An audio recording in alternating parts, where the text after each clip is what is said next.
מה שאני אומר בעברית, אתה אומר באנגלית. מה שאני אומר באנגלית, אתה אומר בעברית. טוב? בעזרת השם, בלי נדר, אני לא... שבוע טוב. Good week.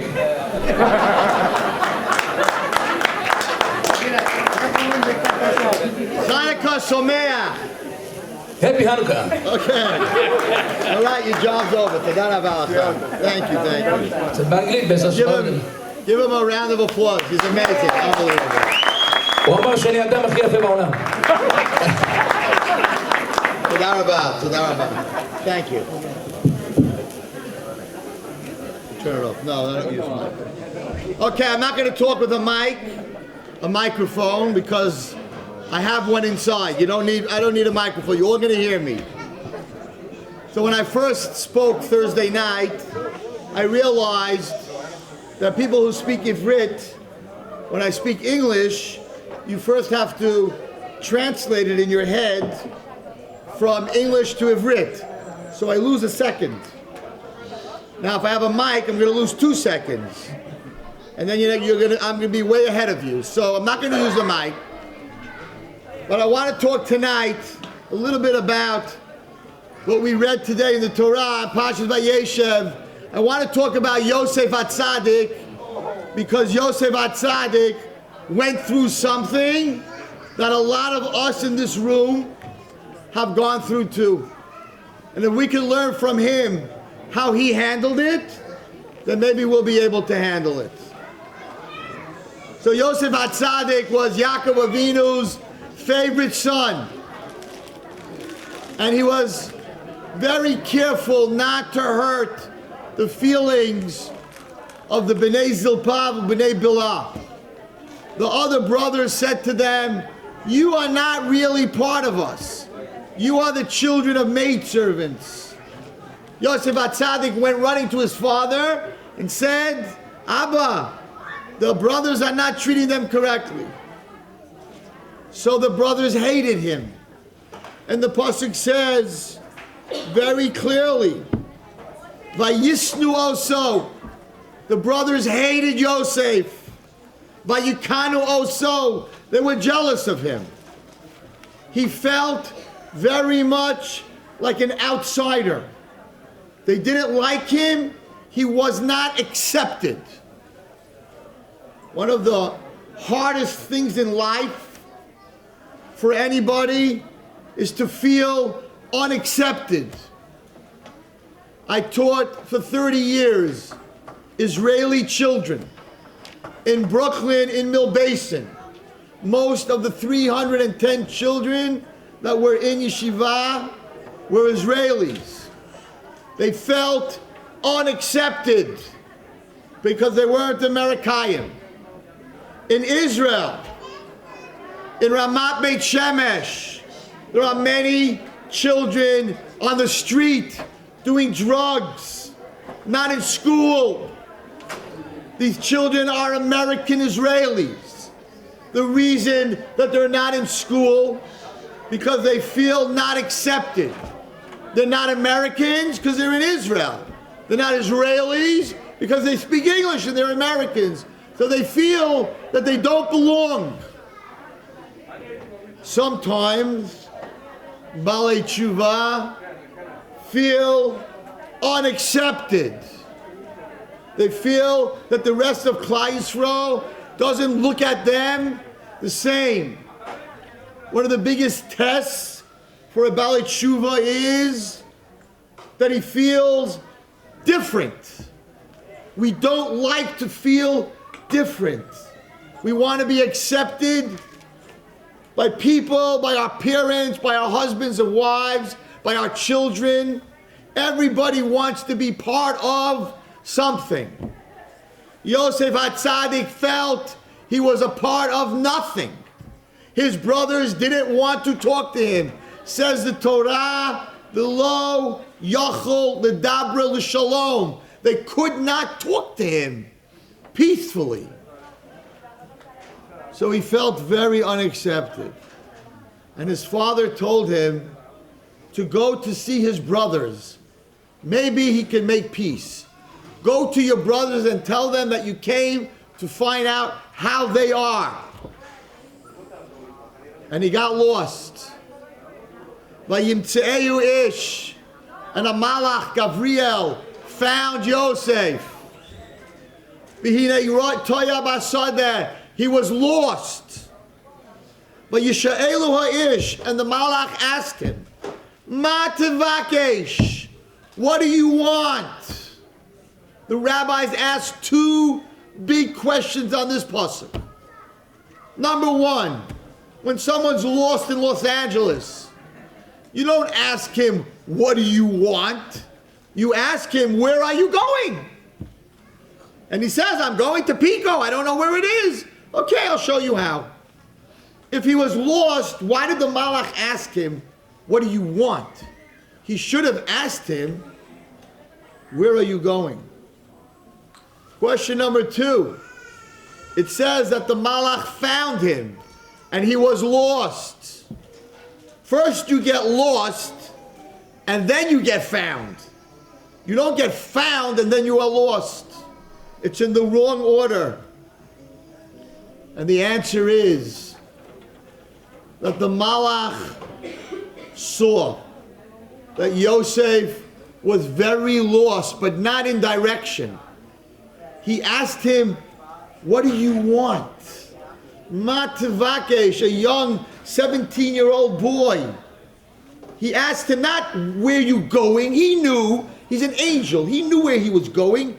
He said to a 17, you know how many times I've asked this question to young boys and girls? What do you want in life? What do you want? You want a car? You want money? What do you want? What's the source? What do you really want? So the malach asked Joseph, what do you really want? One of the saddest psukim in the whole Torah. Vayomer, and Yosef answered, Es achai ani mevakesh. Do you know what I want? My brothers. I want to be wanted. I want to be accepted. I want my brothers. What happened with the brothers? So he's on his way, and they see him. Vayomer, vayiru oso merachok. They see him from afar. Ubeterev yikra baleim vayisnaklu lamiso. Before he even gets there to give his message was, I came from Abba to see how you're doing. They never let him give a message. They looked at him from afar and they said, let's kill him. It's possible. He never even got to say, Shalom Aleichem. Why are you here? We don't like you. I'm here because Abba sent me to see how you are. How are you? How are the sheep? No, says the pasuk. They looked at him from afar, and before he could even get close, they decided to kill him. When a Jew looks at another Jew, at another Yehudi, from afar, if you judge another Jew from afar, he's with a kippah, he's without a kippah, he keeps Shabbat, he doesn't keep Shabbat, she's wearing pants, she's wearing a skirt, she's wearing a long skirt, she's covering her hair, she's not covering her hair. What are you looking at? You're looking at the person from afar. You don't know what's going on in that person's heart. You don't know what that person's life is all about. You don't know anything about that person. When you look at another person from chitzonios, from the way they look, and you make a judgment by what you see. I told someone here today, there's a thing in the religious community called an FFB. Are you an FFB? I want a shidduch with an FFB. Maze FFB? From birth. I don't want about tshuva. I want someone who's from birth. So I tell these people, what does that mean? From? Did you ever see a baby boy, born with a kippah? With tefillin, with tzitzit? What does it mean, a baby to be from birth? Is he making brachot? He comes out and he starts saying Kriyat Shema. What does that mean? Who's from birth? Or maybe the girl is born, she's very tzniut, so they put on diapers till her knees, to cover her knees. What does this mean? She comes out, they put a little hat on because you have to cover her hair. What does this mean? It means looking at a person from afar. Who cares if they're from birth? The most important thing is F-A-D. From, at, death. It doesn't matter how you start. We all start differently. It's how you end the race. That's what really counts.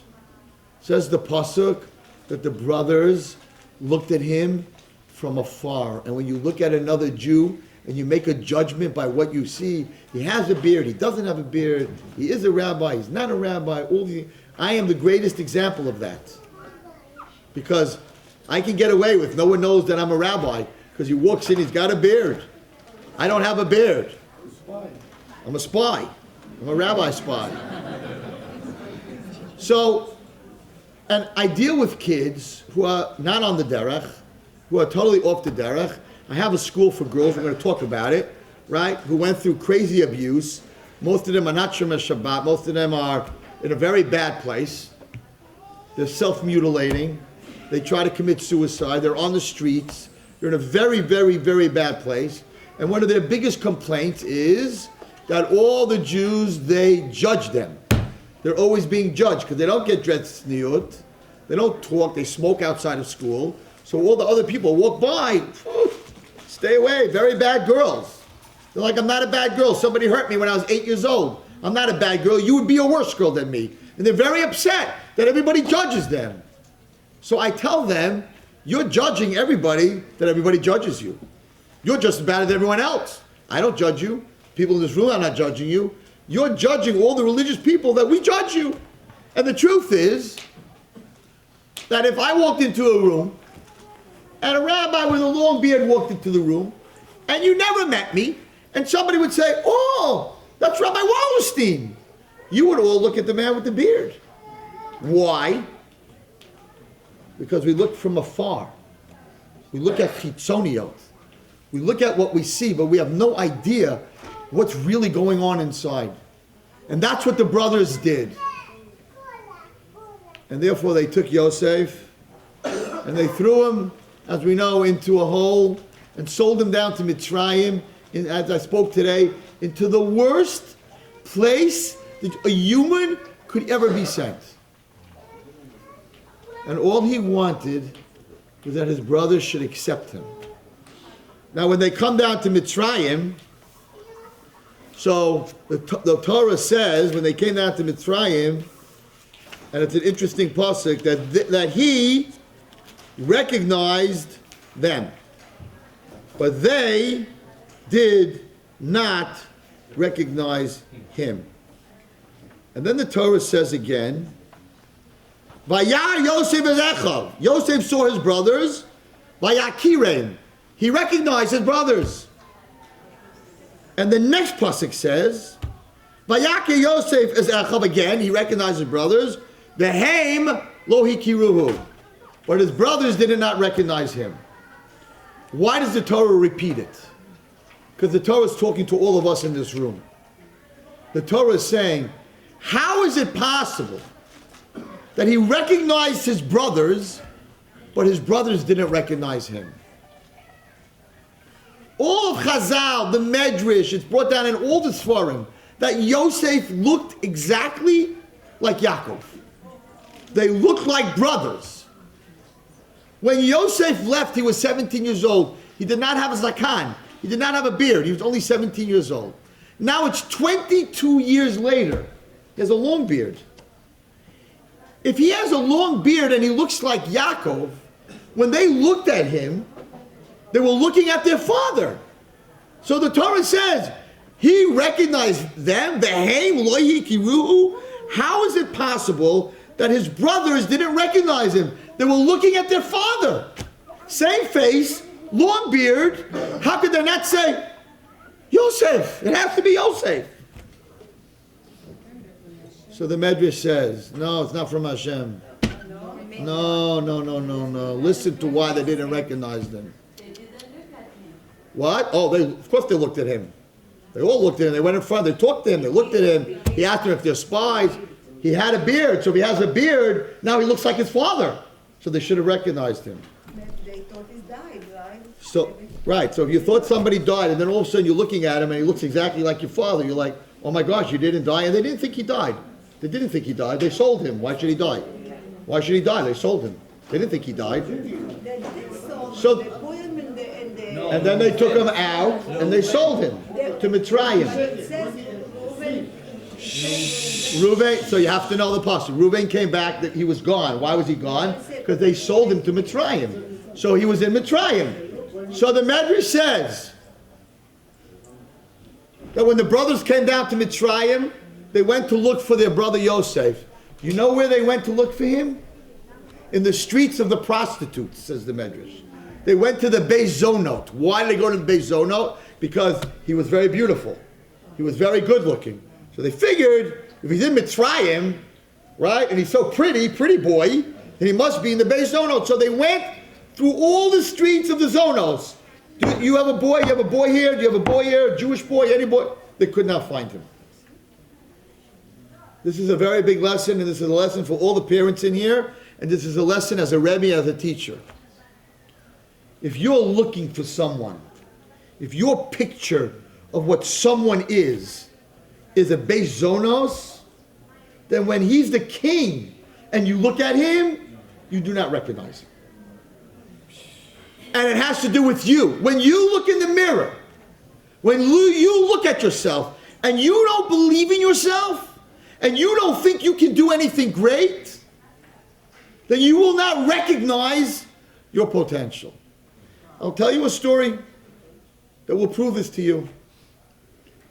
So a Beis Yaakov school in Brooklyn threw out a girl in 10th grade.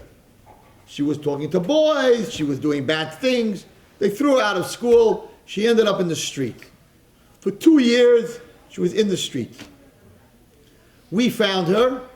She came to my high school. With a lot of love and a lot of caring, she totally turned around. She became religious. She started wearing skirts. She totally turned around. She gets married. Very good boy she got. She gets married. She has a baby. She's now shopping in a store in Brooklyn. And the man, the principal, the Rosh Hashiva, the principal, who threw her out, is in the store. And she's not angry at him. She was a troublemaker. But she's very proud of who she became. So she walks over to him. She says, Rabbi, you recognize me? He looks at her, he goes, no. She goes, you know who I am? He goes, no. He says, we'll make up a name. Miriam Friedman, make up a name, right? He looks at her, he goes, no, you're not. She goes, Rabbi, you threw me out in 10th grade. I'm married, I have a child. It's Miriam. Impossible! You're Miriam's sister, right? You're trying to fool me. This poor girl, she worked so hard. She was so proud to tell this rabbi, not your fault, I made it. And he crushed her. He crushed her. He said to her, no, you can't be her. Why? Why did he say that? Because if it's her, he made a big mistake. He threw her out. His picture of the girl that he threw out of his school is she's a prostitute somewhere. She's a bum. She's probably in a rehab. She's a drug addict. That's my picture. This girl can't be. Otherwise, I'm wrong. So when you're looking for Yosef in the Beis Zonot, he could be standing right in front of you, second to the king. You can look in his face, screams the Torah, Ve'hem lo hikiruhu. They didn't recognize him because their idea of who he was didn't fit. I'll tell you something which Hidabrut, put out from one of my shiurim, and it went sick viral in the United States. Yosef HaTzadik, in this week's parsha, when Potiphar's wife started with him, it says, Vayima'in Yosef. Yosef said, no, I am not going to be with you. Where did he get that strength from? A young 17-year-old boy with the most beautiful woman in the world, his master. He has no rabbis, he has no father, he has no brothers, he has no minyan, he has no shiurim. He's in Egypt all by himself, and this beautiful woman is alone with him in the house. How did he say no? Vayima'en Yosef. On the word Vayima'en, you do it much nicer than the Ashkenazim. There are targim that you sing. It's like a song. The letter on top, the thing on top of the word Vayima'en is called the Shalsheles. It took him today when he read the Shalsheles 40 minutes. I don't know where he was going. It's beautiful. By us, it's Ashkenaz like out, finished. Today I was listening. I was like in a different world. The tefillah over here was beautiful. Every word took him 5 minutes, 8 minutes. I went outside. I had a coffee, had a piece of cake. And he's still in the same word. It was amazing. It's fantastic. You go out, you can read the paper, come back, same word. Anyway, there's a shalsheles. What's a shalsheles? Bivrit. Shalsheles is a chain. What does a chain do? Chain connects two things. So the rabbis want to know the Vayima'en Yosef that he said no. What gave him the strength to say no? What is the Vayima'en connected to? There's another Vayima'en in the parsha. There's another Vayima'en. So the two Vayima'ens are connected. Vayima'en Yaakov lihisnachem. Yaakov said, I do not accept nechama because I do not believe that my son is dead. And one of the proofs that his son wasn't dead is the sonet pasim that was dipped in blood was really the beged or that God made for Adam. And that beged or gave the power of a person to go in front of animals and all the animals bowed down. So how could it be that the animal ripped Yosef to death? It can't be. So he knew. He said, he's not dead. I refuse to give up on my son. 17 years I learned Torah with him. He is my son that's going to destroy Esav. I put so much into this kid. Vayima'en Yaakov lihisnachem. I refuse to give up on my child. Says Rav Shimshon Pincus. The Vayima'en Yosef, the power of Yosef to refuse to give up came from knowing that he had a father that also refused to give up on him. I deal with a lot of kids. They're never going to commit suicide if they know that there's someone in this world that refuses to give up on them. A rabbi, a mother, a father, a friend. But when a person feels that the whole world and everyone gave up on them, that's when they give up on themselves. The power of knowing that my father will never give up on me, he turned to this woman and said, if my father won't give up on me, then I cannot give up on me. I will not be with you. And every parent has to tell their child that no matter what, no matter how good or bad you are, no matter what you do in life, I have sat in rehabs and the Goyim in Utah, the Mormons, and in LA. I just came from a rehab in LA. The Goyim teach the parents, tell your child that even though he's a drug addict, and even though he relapsed 5 times, tell him you will not give up on him. And as long as he knows that, he may relapse and relapse and relapse, but he will stay alive. Every child needs to know that my father and mother will never give up on me. And that's what saved Yosef. Vayima'en Yosef because Vayima'en Yaakov. And every Jew needs to know that no matter how much we're suffering, and no matter how much we go through in life, our Father God refuses to ever give up on us. No matter how bad we are, no matter what we do, Shomer Shabbat, not Shomer Shabbat, whatever it is, we are His children. Vayima'en Hashem lihisnachem. God refuses to give up on us. And as long as we know that, we will never give up on ourselves. Yosef HaTzadik, brothers did not even recognize him because they already set up in their head what they think he's going to be. How many people gave up on Rabbi Wallerstein as a boy? How many teachers wrote on my report card, he has potential, but he never lives up to it. He's a miserable student. How many times did teachers give up on me? But my father and mother never, ever gave up on me. And as long as they didn't give up on me, I didn't really care what the teacher wrote, because the teacher didn't know who I was. But my parents never gave up on me. And had they given up on me, I would not be standing in front of you today. That's for sure. Every child, and sometimes maybe that wasn't your relationship with your parents, and I'm sorry. I cannot change the state of being of what you went through. But you can change what your children are going to go through. So many of us had parents who didn't treat us the way we wanted to be treated. So what? So that means you shouldn't treat your children the way they need to be treated?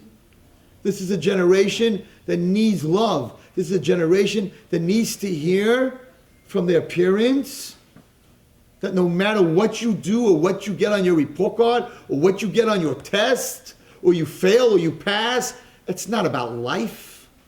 I will not give up on you, and any child that knows that will never be destroyed. We all need to do that for our children. I want to tell you something. I was speaking in Florida.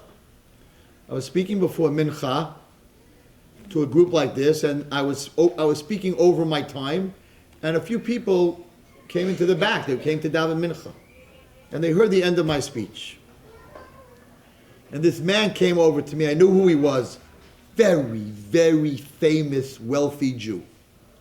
Very powerful in the religious world, the head of many organizations, powerful, rich, famous Jew. And he came over to me. He was from Europe.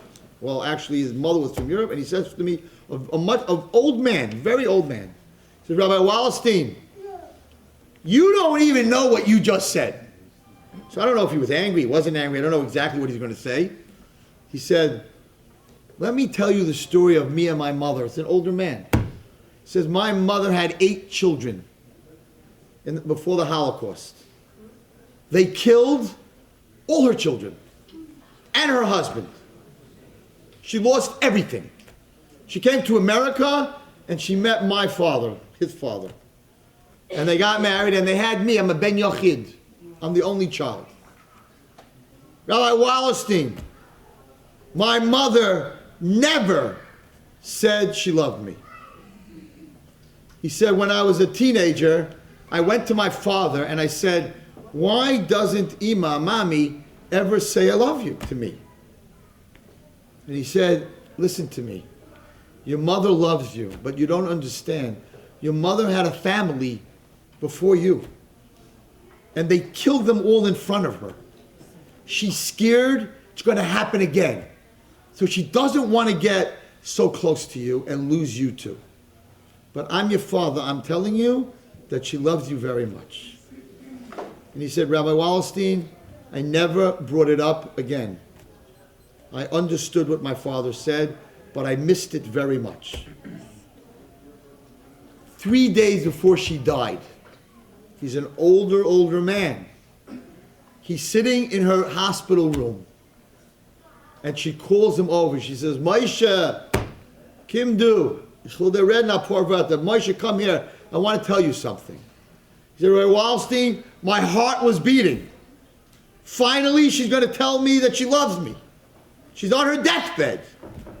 He said, I pulled my chair over. I said, Mama, you don't have to say anything. You don't feel well. She goes, no, I have to say this. He said, I was flying. Moshe, I'm very proud of you. Zehu. Didn't say I love you. Didn't say I always loved you.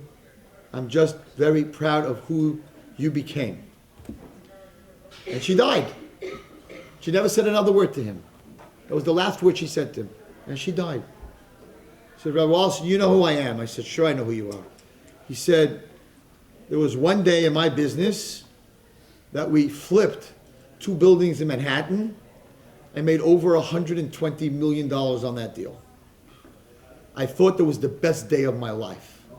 Rabbi Wallerstein, it was nothing compared to hear my mother say, after all those years, that she's proud of me. That's how important it is to tell your children that I love you, that I'm proud of you. Of course, if they do something wrong, you criticize them and you discipline them. There's nothing wrong with that. If you love me, then you have a right to tell me what to do. But don't you dare tell me what to do and don't tell me that you love me. Many times I'm asked to speak in girls' school about tzniut. I'm like, where do I have a right to tell them how to get dressed? I don't know them. They don't like me. I don't have a relationship. You can't just come in and discipline children. They have to know that their parents love them. You love me? Then what you're telling me is really for me. You don't love me? When you criticize me, it's for you, not for me. I'm not Makabel. That was the relationship between Yaakov Avinu and Yosef. And finally, when Yosef tells them who he is in Parshas Vayigash, and he couldn't hold it back anymore, and he says to them, Ani Yosef. I am Yosef.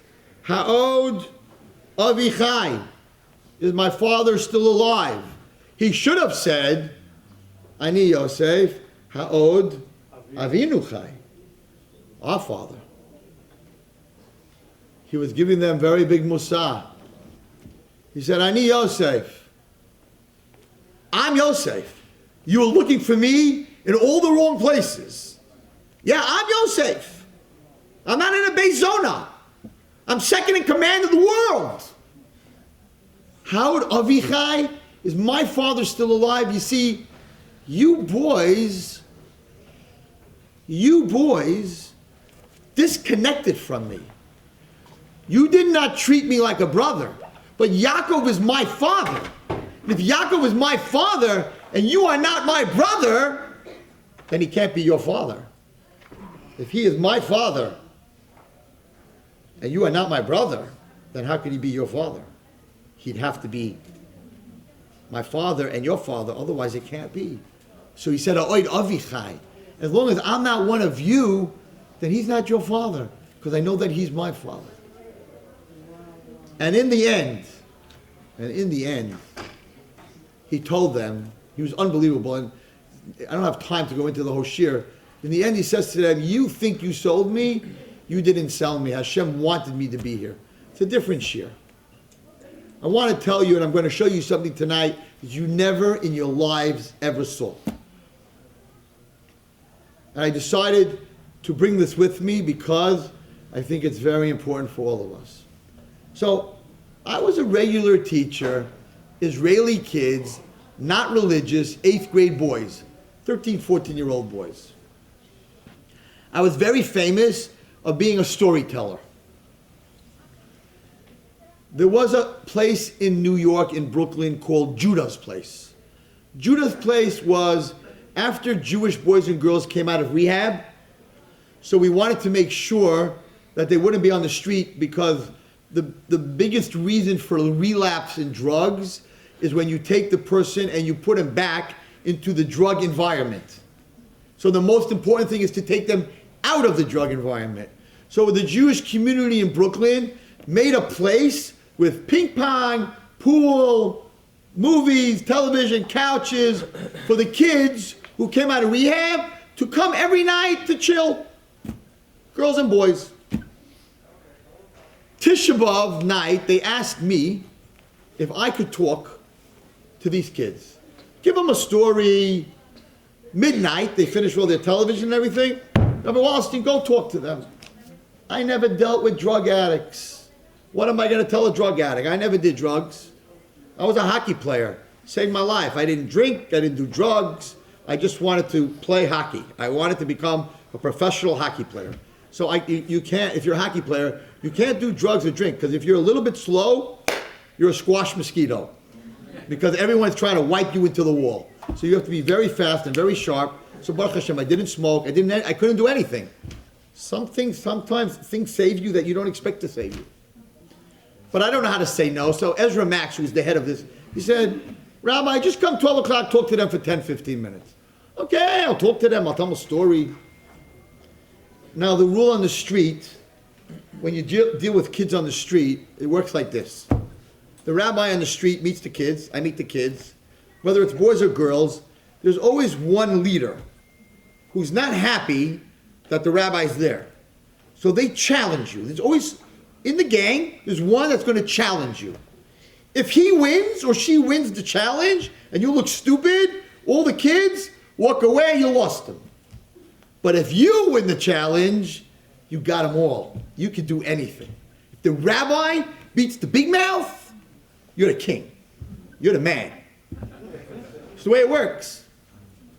You have no one in this room really knows what I do. I'm not the rabbi that goes around speaking. I'm in rehabs. I'm in the street. I'm with kids that have gone through everything, and that's what. But I hadn't done that. Never did that before. So I was like, okay, I'll come speak. What could happen already? I'll tell them about Moshe Rabbeinu. He couldn't talk. He was adopted. He was abandoned. He also had a rough life. He also went through trauma, just like you. You know, that was my speech. So I come into this Judah's place, and there's 3 girls and 3 boys sitting on a couch, eating popcorn. It's Tisha B'Av night, no problem. I'll keep Tisha B'Av. Eating popcorn, whatever it is. And this guy brings me in. Rabbi Wallerstein's here to speak to you, girls and boys. They're not interested in hearing from me. So who's the leader of the pack? This little 14-year-old blonde girl.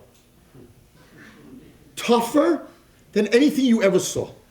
Tattoos, a weird haircut with purple colors in it, piercings. Her whole face was pierced. Rings, other rings, nose rings, rings from her ear to her nose, from her nose to her mouth, tongue ring, the whole works. She had so many piercings that if I had a magnet on me, I would have been stuck with her for the rest of my life. Forget about it. She was like a walking piece of metal. So I sit down in my chair, and I'm like, okay, they asked me to come speak to you tonight. I have a very good story about Moshe Rabbeinu. She gets out of the couch. She's a girl, right? But she's like a gang kid. She walks over to me like, yo, Rabbi. And she's like in my face. She's spitting in my face. She's like talking to me in my face. And I'm like, I never dealt with such kids.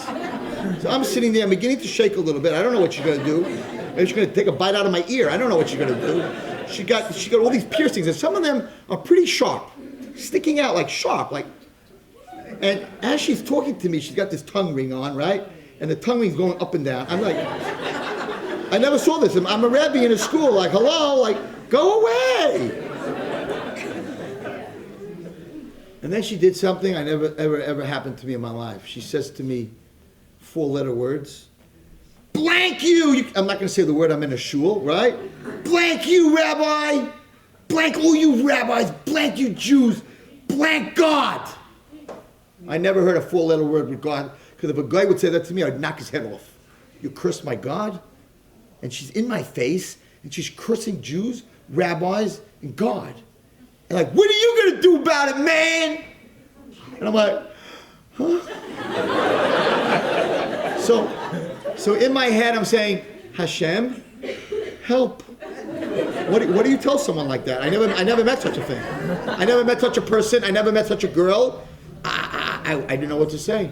But you know what? When you're in the tight moment in life and you need Hashem to help you, He sends you an email. Even though they didn't have email, but He sent me one. He sent me a telex, a fax. And all the kids are like leaning in. Yeah, Abby, baby, give it to him, baby, give it to him. Because they all don't like us.